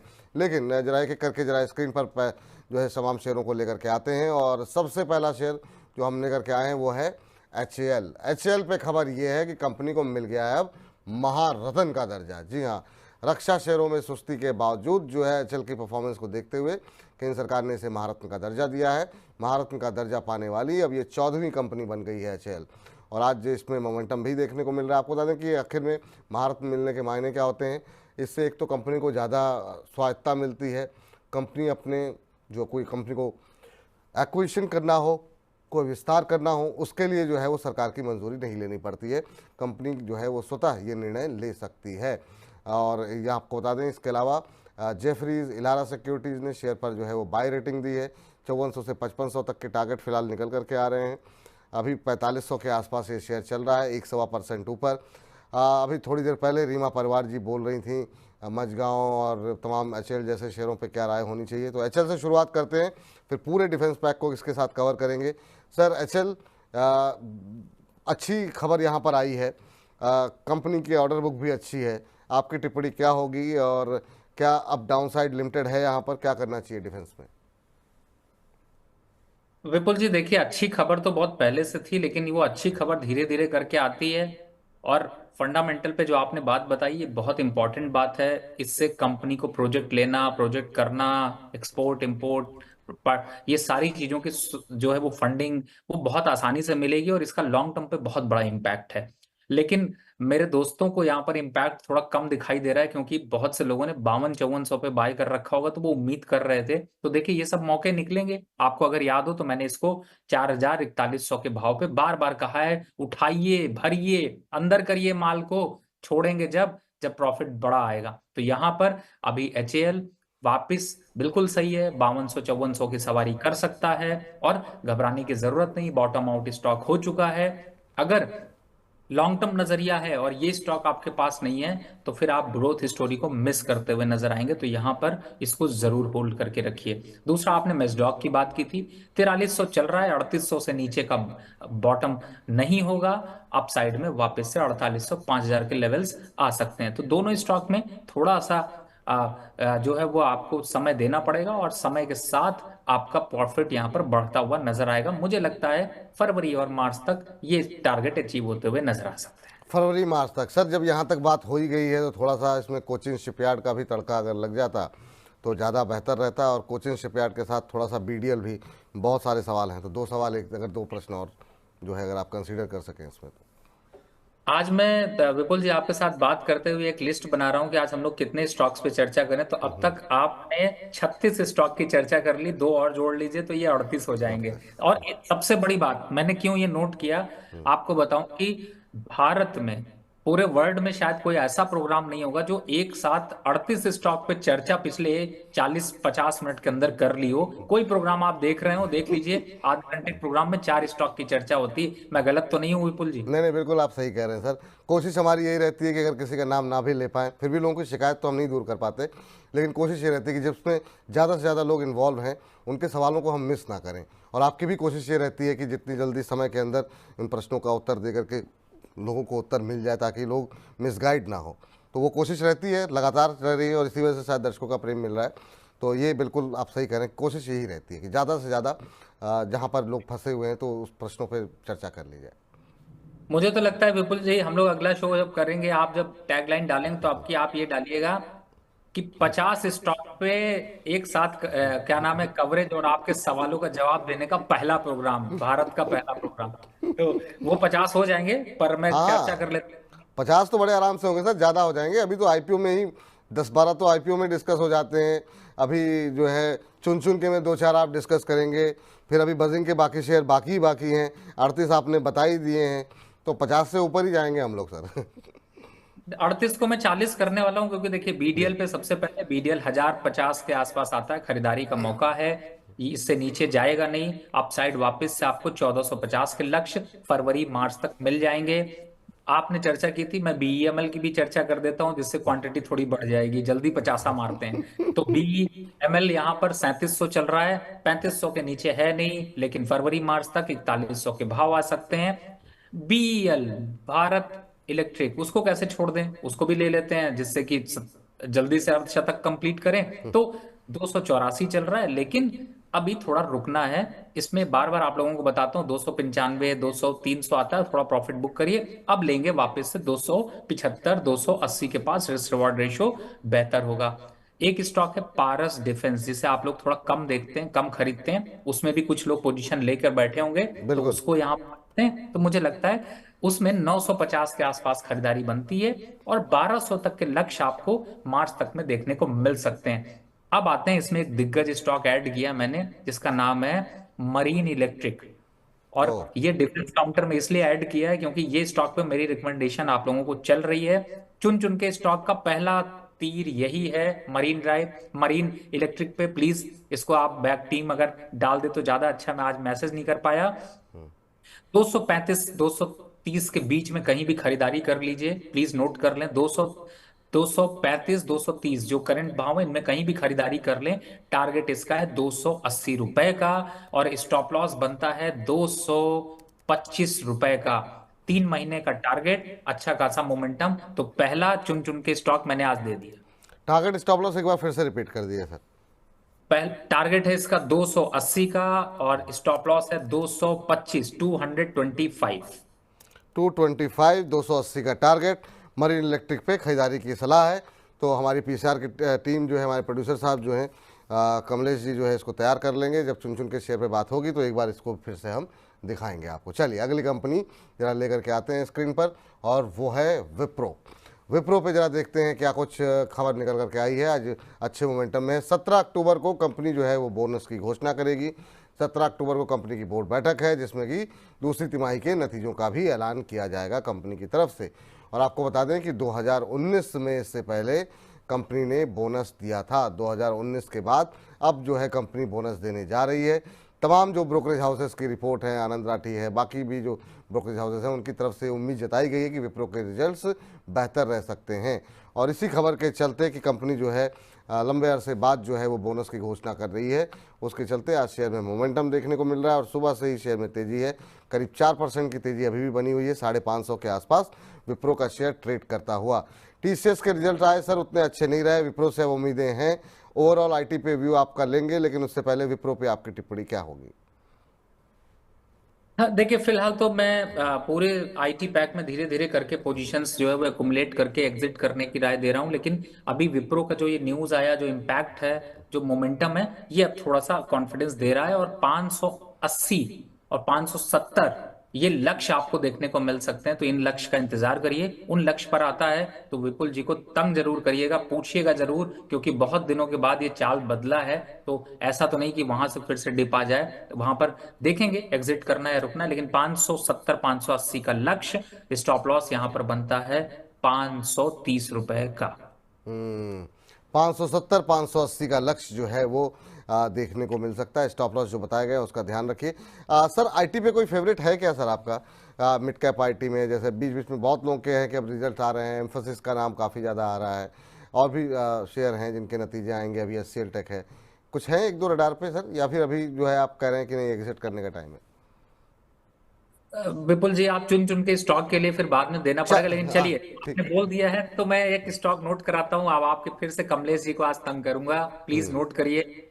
बिरला सॉफ्ट 596 रुपए चल रहा है। 590 रुपए पे करना है बाय। टारगेट होगा इसका 680 रुपए का और स्टॉप लॉस यहां पर बनता है 570 रुपए का। ये है आपके चुन चुनके का दूसरा स्टॉक और मुझे लगता है कि आईटी सेक्टर में भी ये दिग्गज स्टॉक लेना चाहिए। टारगेट क्या बताया था सर इसका आपने?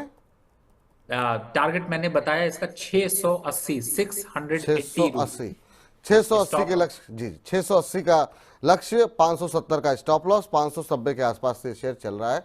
ये भी खरीदारी की सलाह यहाँ पर निकल के आई है। तो बहुत सारे दर्शक अभी कह रहे थे कोई अच्छा शेयर बताइए, तो एक नहीं कई सारे शेयर आप लोगों को रिकमेंड यहाँ पर लगातार निकल करके आ रहे हैं। और चलिए आगे बढ़ते हैं और अगली कंपनी जरा लेकर के आते हैं। इस बीच गोपाल उपाध्याय जी कह रहे हैं sir you are right, this is the only show where more than 50 callers are taken. ठीक है सर, थैंक यू मोहर लगाने के लिए रवि जी की बात पर। कह रहे हैं कि हाँ बिल्कुल आप लोग सही कह रहे हैं, 50 से ज़्यादा कॉलर लिए जाते हैं, 50 से ज़्यादा शेयर डिस्कस होते हैं, माफ़ कीजिएगा। अशोका बिल्डकॉन लेकर के आते हैं और कंपनी को 3982 करोड़ का ऑर्डर मिला है। और एक नहीं कई सारे 2-3 ऑर्डर मिल गए हैं। एक तो सिडको से मिला, यहाँ पर 1673.25 करोड़ का ये ऑर्डर मिला हुआ है। और ये ऑर्डर मिला हुआ है रेवास रेड्डी कोस्टल हाईवे पर एक कंपनी को पुल बनाना है, उसके लिए कंपनी को ये ऑर्डर दिया गया है। ये दूसरा ऑर्डर है इसके अलावा कंपनी को एक और ऑर्डर मिला एक पुल बनाने के लिए 700 जो पुल बनाना है उसके लिए 715, 1600 का ऑर्डर अलग था, 715 करोड़ का अलग है, और ये तीसरा ऑर्डर 1284 करोड़ रुपए का है। तो ये तमाम ऑर्डर जो है कंपनी के बैलेंस शीट में इजाफा करते हुए और नया ऑर्डर मिलने से अशोका बिल्डकॉन का शेयर हो गया गोली। हमारे दर्शकों के प्रश्न भी इस पर काफ़ी ज़्यादा आए थे। आज 260 के आसपास चल रहा है, 3.5-4% ऊपर। अशोका बिल्डकॉन सर अच्छे जो है कंपनी को जो है ऑर्डर्स मिलते हुए दिखाई दे रहे हैं।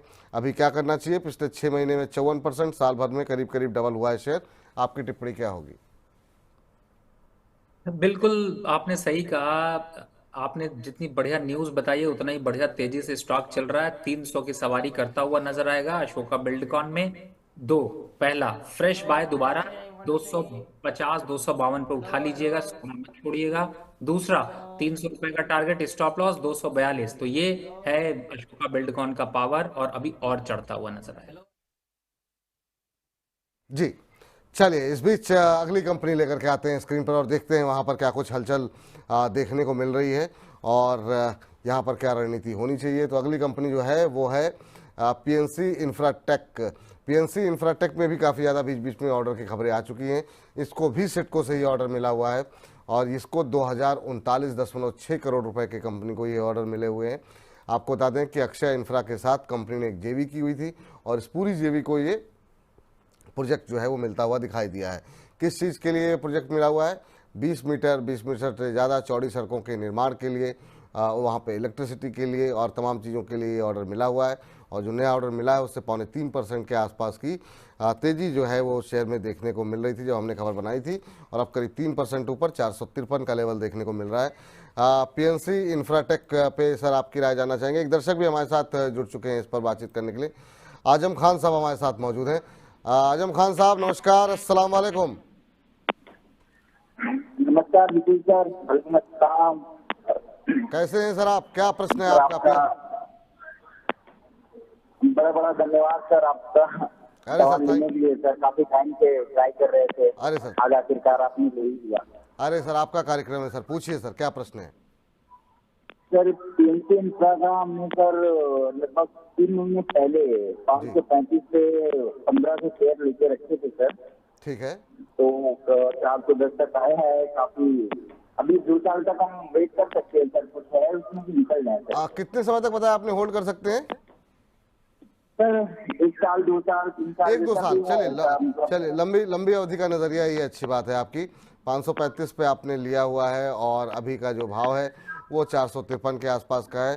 कंपनी का ऑर्डर बुक लगातार हम खबरों में बताते रहते हैं बजिंग स्टॉक्स में और बाकी प्रोग्राम के जरिए, तो ऑर्डर्स लगातार मिल रहे हैं।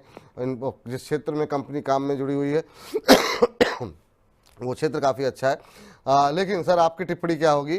पीएनसी इंफ्रा को लेकर के थोड़ा सा ऊपर के लेवल में फंसे हुए हैं, 1-2 साल रुक सकते हैं।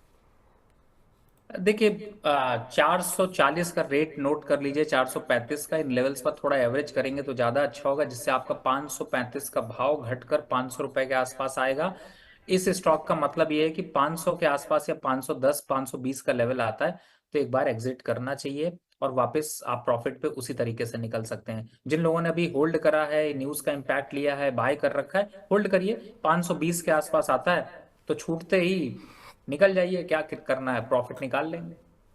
जी तो चलिए, ये रहा है फिलहाल पीएनसी इंफ्रा पर निकल करके आ रही है। अगली कंपनी लेकर के आते हैं स्क्रीन पर और वो है एमटीएनएल। एमटीएनएल पे क्या कुछ हलचल चल रही है? एमटीएनएल पे खबर ये है कि रिवाइवल प्लान की खबरों के चलते शेयर के अंदर आज मोमेंटम देखने को मिल रहा है। आपको बता दें कंपनी का मामला जो है वो शायद एनसीएलटी में ना जाए, इस तरह की मीडिया रिपोर्ट्स निकल करके आई हैं। एमटीएनएल पर करीब 31,000 करोड़ रुपए का कर्ज है और जो है एमटीएनएल के शेयर में आज हम देख रहे हैं 6.5% की तेज़ी है। नए रिवाइवल प्लान की खबर और उसने शेयर में फूकी है नई जान। तो एमटीएनएल पे आपकी टिप्पणी क्या होगी सर? आज हम देख रहे हैं काफ़ी शानदार मूव देखने को मिल रहा है। अभी 5% ऊपर 53 रुपये 53.5 रुपये के आसपास का लेवल है। क्या ये एग्जिट की अपॉर्चुनिटी है या आपको लगता है कि ये रैली थोड़ी सी और बढ़ती हुई दिखाई देगी? इसी तरह का एक शेयर वोडाफोन आइडिया पे भी एमटीएनएल के साथ ही अगर आप टिप्पणी कर दे तो।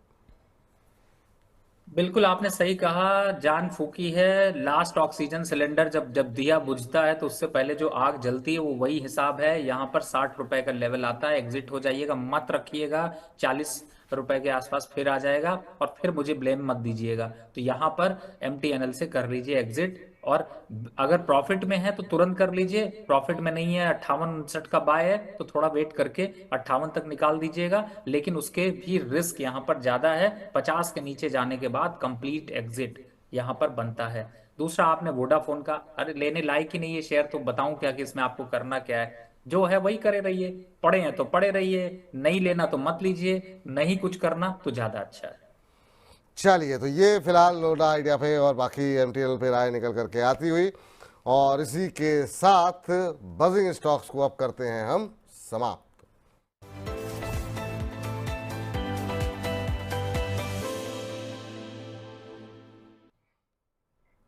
तो ये अब बात रही बजिंग स्टॉक्स की, और अब वक्त हो गया है हमारे खास सेगमेंट और देश के सबसे बड़े IPO पे चर्चा करने का। वाह क्या IPO का रुख करते हैं। वाह क्या IPO है। चलिए, वाह क्या IPO है, खास पेशकश हमारी, जिसमें कि IPO बाजार से जुड़े आपके मन में जो भी दुविधाएं आशंकाएं रहती हैं, उन तमाम प्रश्नों के उत्तर इसमें हम तलाशने की कोशिश करते हैं। और आप तमाम दर्शक, काफ़ी बड़ी संख्या में आप लोगों के प्रेम रहते हैं, आप लोग प्रेम बरसा रहे हैं। अपनी टिप्पणियां, अपने सवाल, आप इस सेगमेंट में अगर कुछ पूछना चाहते हैं IPO से जुड़ा हुआ कोई सवाल, तो समय रहते आप लोग पूछ लीजिएगा।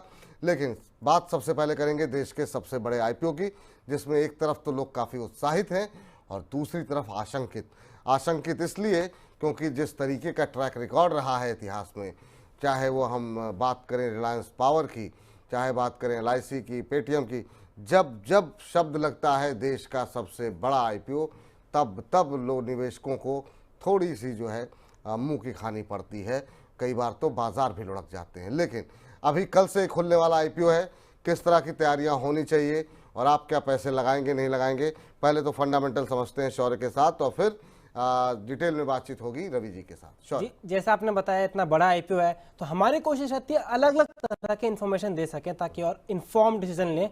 आज एक इंटरेस्टिंग इंसाइट मिला है कंपनी के वैल्यूएशन को लेकर, यानी प्राइस टू अर्निंग्स रेशियो को लेकर। देखिए, कंपनी का प्राइस टू अर्निंग्स रेशियो है 26.28, जो उसके बाकी पेयर्स है टाटा मोटर्स, मारुति, महिंद्रा, उसके एवरेज के आसपास पड़ते हैं। लेकिन उसके दो पेयर है टाटा मोटर्स और मारुति, उनके प्राइस टू अर्निंग्स रेशियो में काफी एक इंटरेस्टिंग ट्रेंड देखने को नजर आया है। पिछले अगर एक साल की बात करें तो टाटा मोटर्स और मारुति दोनों के शेयर प्राइस में अच्छी खासी तेजी देखने को मिली है, लेकिन इसके बावजूद दोनों के प्राइस टू अर्निंग्स रेशियोज घटे हैं।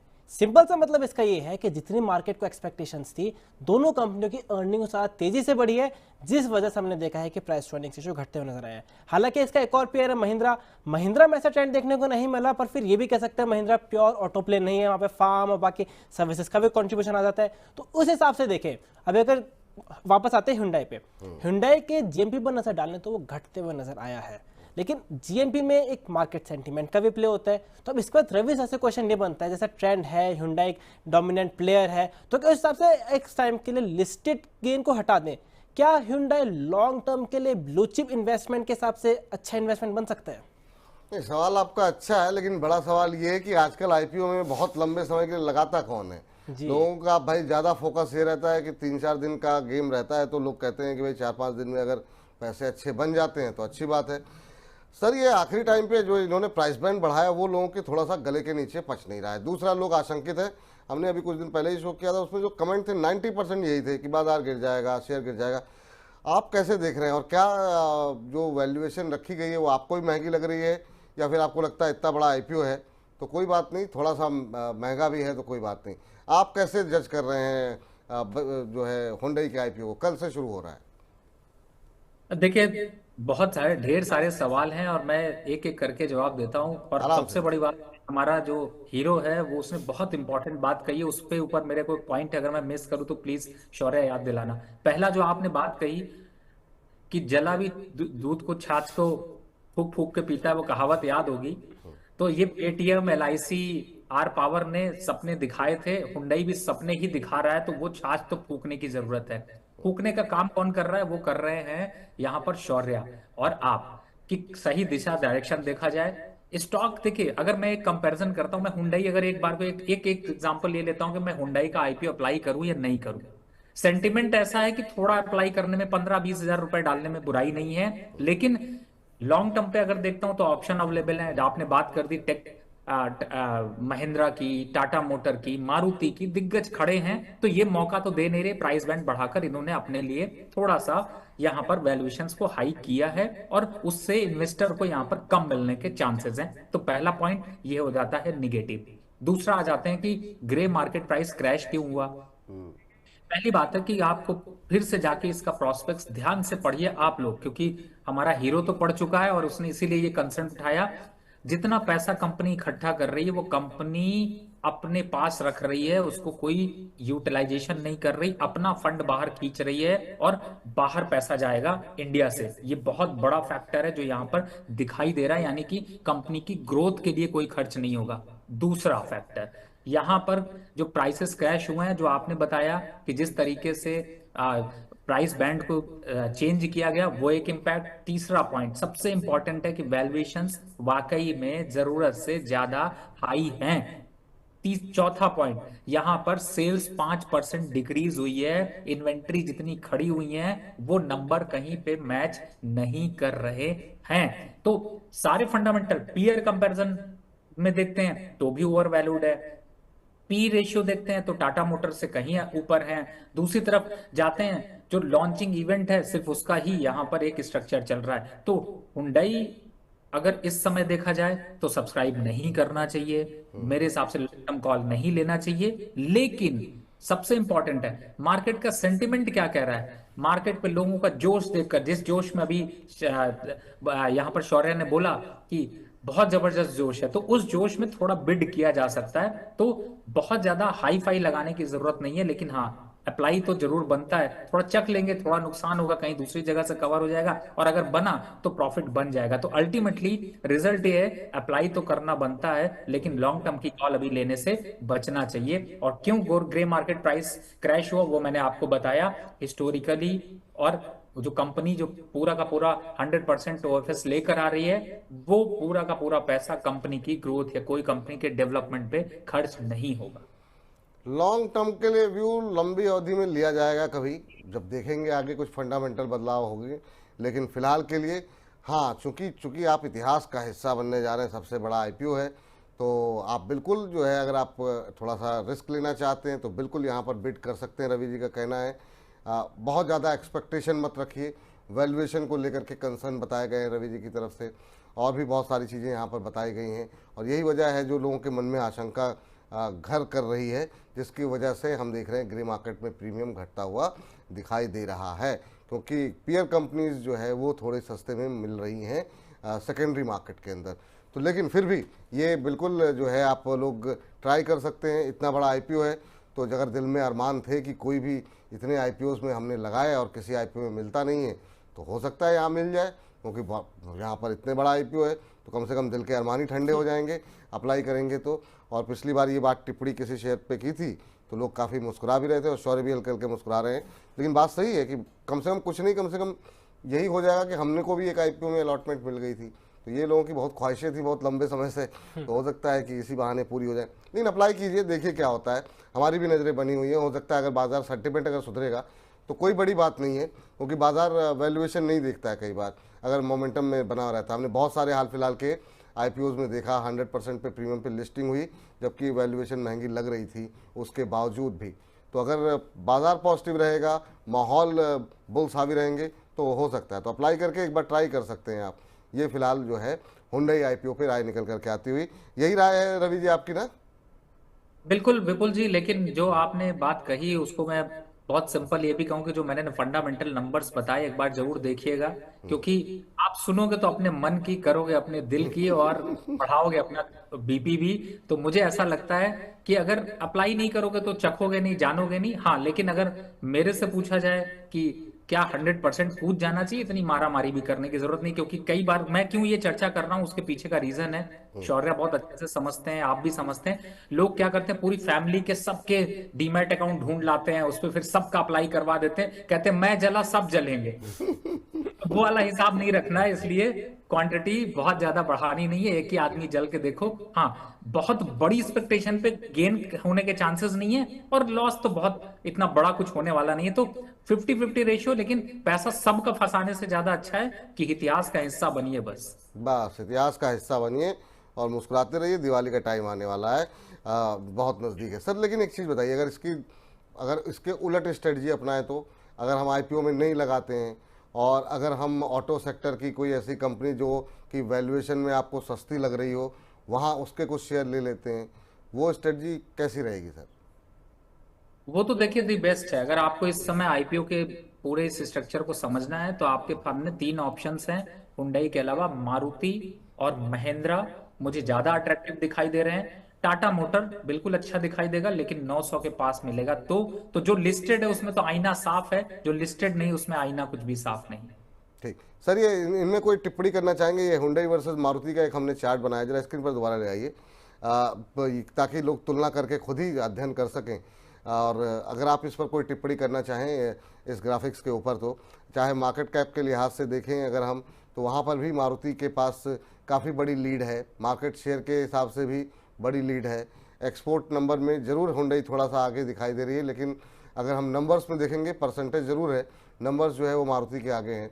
मार्जिन्स में ऑलमोस्ट बराबर दिखाई दे रहे हैं। प्रॉफिटेबिलिटी में भी हम देख रहे हैं कि मारुति आगे दिखाई दे रही है। इस तुलना को कैसे देख रहे हैं सर आप?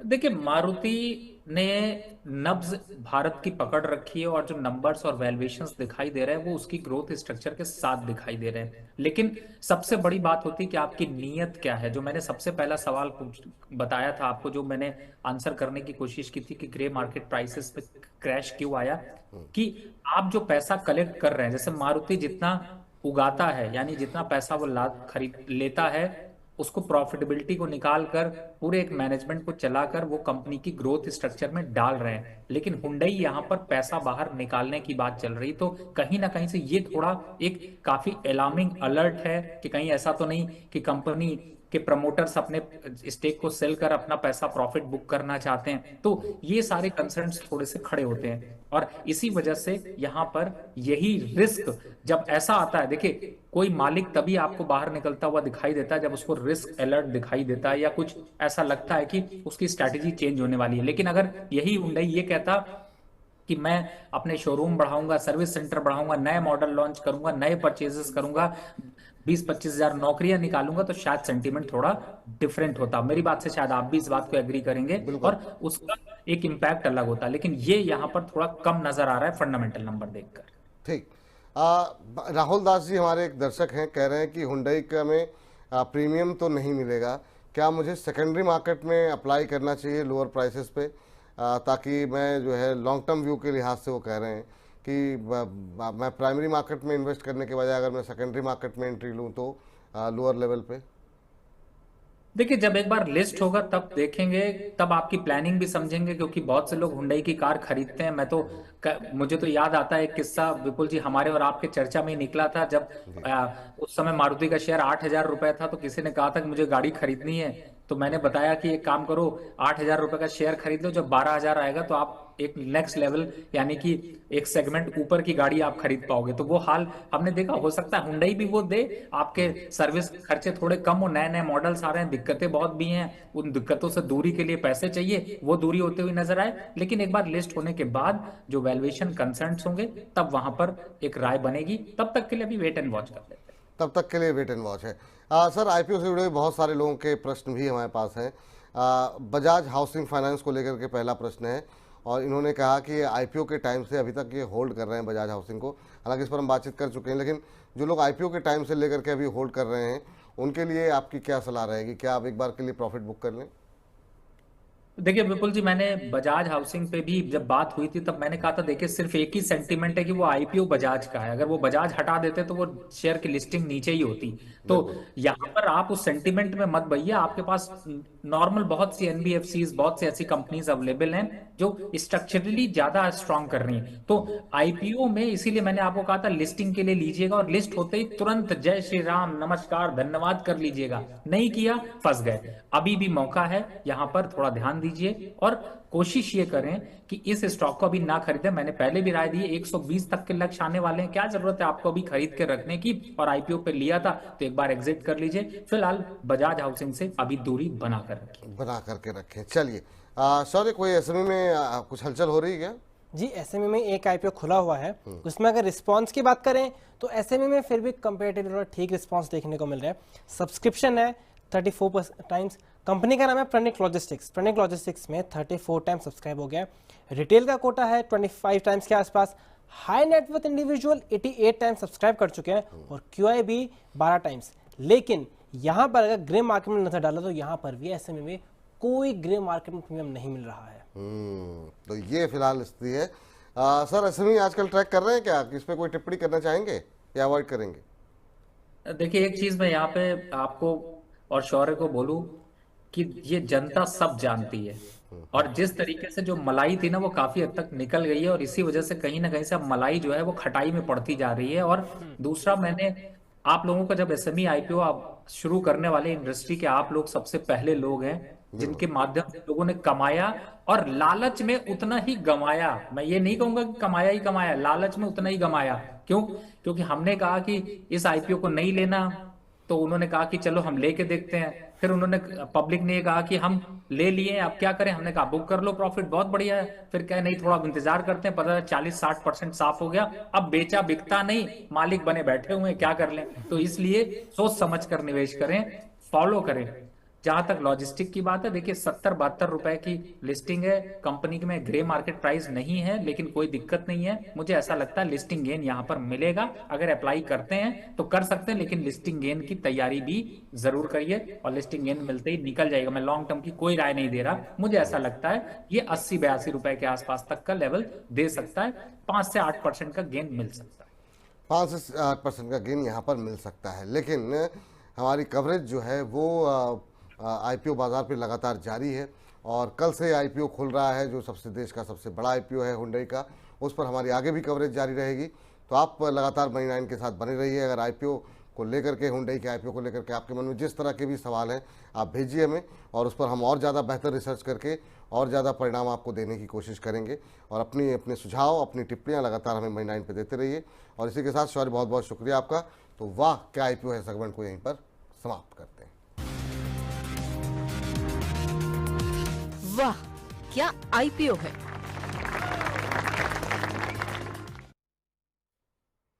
चलिए अब आगे बढ़ते हैं और रुख कर लेते हैं हमारे आज के आखिरी सेगमेंट का, जिसका नाम है चुन चुन के।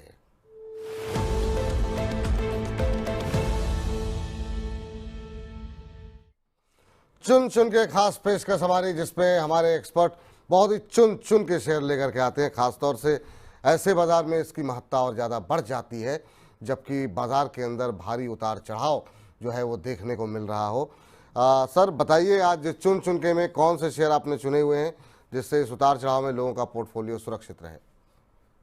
देखिए 2 स्टॉक ही मैंने आज चुन चुन में दिए थे, वो भी आपके कमलेश जी ने यहाँ पर डाले हैं। मैं चाहूंगा कि स्क्रीन पे वो दिखा दें, आपके लिए आसान होगा। पहला था मरीन इलेक्ट्रिक, जिसे कि बाय की रिकमेंडेशन दी है 230-35 के भाव पर, यानी करंट लेवल पर भी खरीदारी करें। टारगेट 280 का, स्टॉप लॉस 225 का। दूसरा स्टॉक है बिरला सॉफ्ट 590, यहां पर खरीदारी करनी है। टारगेट होगा 680 रुपए का, और स्टॉप लॉस की बात करें तो वो है 570 रुपए का। तो ये 2 स्टॉक जो चुन चुन के में आप ले सकते हैं और मार्केट के मोमेंटम का फायदा उठा सकते हैं, और इन लेवल पर जो अपना पोर्टफोलियो है वो चमका सकते हैं। तो ये सर इसकी समयावधि क्या रहेगी, कितने समय के लिए ये शेयर जो है पोर्टफोलियो में रखने चाहिए, क्योंकि ये अक्सर हमारे दर्शक पूछते रहते हैं। देखिए आजकल तो जो समय अवधि है वो सिर्फ दिवाली है, यानी कि आने वाले 15 से 20 दिनों के हिसाब से ही ट्रेड कुछ लिया जा रहा है। और तो मुझे ऐसा लगता है कि अगर वैसे लॉन्ग टर्म पे भी देखते हैं तो भी अच्छे हैं, लेकिन 15 से 20 दिनों में मोमेंटरी स्टॉक्स जो उठाने वाले हैं वो यहाँ पर मैं इनकी चर्चा कर रहा हूँ। ठीक है, तो ये 2 शेयर हैं यहाँ पर। बिरला सॉफ्ट पहला, जिसमें कि 680 के आसपास आप खरीदारी करके 680 रुपये तक के लक्ष्य के लिए खरीदारी करके चल सकते हैं। 596 के आसपास चल रहा है, 590 के आसपास, 90-96 के बीच में खरीदिए। 570 20 रुपये नीचे का एक स्टॉप लॉस लगाने की एक आपको सलाह दी जा रही है। 680 रुपये तक के लक्ष्य यहाँ पर देखने को मिल सकते हैं। दूसरी कंपनी है मरीन इलेक्ट्रिकल को लेकर के खरीदारी करने की सलाह है। 240 के आसपास खरीदिए और ऊपर 40 रुपये तक के लक्ष्य देखने को मिल सकते हैं। नीचे की तरफ आपको एक स्टॉप लॉस 15 रुपये नीचे रखना होगा, 14 रुपये 225 रुपये का, और इस स्टॉप लॉस के साथ जो है इस शेयर में खरीदारी करने की सलाह दी गई है। अगर आप लक्ष्य निर्धारित कर रहे हैं, लक्ष्य पे फोकस आपका है, तो स्टॉप लॉस का भी ध्यान रखें, वो भी रवि जी की तरफ से दिया गया है, और लक्ष्य का भी ध्यान रखें। बहुत लोग टारगेट अचीव हो जाता है फिर भी प्रॉफिट नहीं बुक करते हैं और बाद में कहते हैं कि नीचे आ गया शेयर, और स्टॉप लॉस अगर ट्रिगर हो जाए तो भी एक बार के लिए नुकसान बुक कर लिया कीजिए। सर, आज की चर्चा में आप जुड़े, तमाम दर्शकों के प्रश्नों के उत्तर दिए। चलते चलते कोई डिस्क्लोजर आपकी तरफ से जो आप देना चाहें? विपुल जी, आप नई हिस्ट्री बनाते जा रहे हैं। 1 घंटे का प्रोग्राम 1.5 घंटे आप कर रहे हैं, दर्शकों का प्यार दिखाई दे रहा है, और कहीं ना कहीं से तो मुझे ऐसा लगता है कि आप लोग बस, आपकी सारी चिंताएं, हमारी सारी चिंताएं सिर्फ आपके पोर्टफोलियो को चमकाने की है। तो बिल्कुल ध्यान से ट्रेड करिए। जिन स्टॉक्स की चर्चा करी, मेरी पर्सनल पोजीशंस नहीं है, लेकिन क्लाइंटों को ऐसे सजेशंस गए हुए हैं। बहुत बहुत धन्यवाद। बहुत बहुत धन्यवाद। जाते जाते आपको जो है कुछ एक शेर सुना देते हैं सर, और वो तो जरूरी है सर, उसके बिना तो आपको लेवरेज मिलेगा नहीं। जी जी जी, तो ये हमारे एक जो है एक सहयोगी ने भेजी है, और उन्होंने लिखा है कि जो दिल का हो खूबसूरत, खुदा ने ऐसे लोग कम बनाए हैं। जो दिल का हो खूबसूरत, खुदा ने ऐसे लोग कम बनाए हैं। जिन्हें ऐसा बनाया है खुदा ने, वो आज हमारे शो में आए हैं। तो आप जो है ऐसे ही मुस्कुराते रहें, दर्शकों का मुनाफा कमाते रहें। बहुत बहुत शुक्रिया, बहुत बहुत धन्यवाद आज की इस चर्चा में शामिल होने के लिए और इस कार्यक्रम की शोभा बढ़ाने के लिए। तो फिलहाल अब जो है इस कार्यक्रम को यहीं पर समाप्त करते हैं, लेकिन जिन दर्शकों के सवाल नहीं शामिल कर पाएँ, कोशिश करेंगे कल 1 से 2 में हम कोई प्रश्नों के उत्तर शामिल करें। लेकिन आप लोग लगातार मनी 9 के साथ बने रहिए।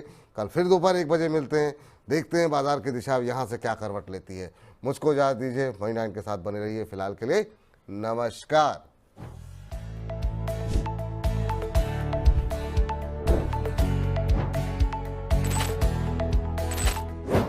Hello money 9।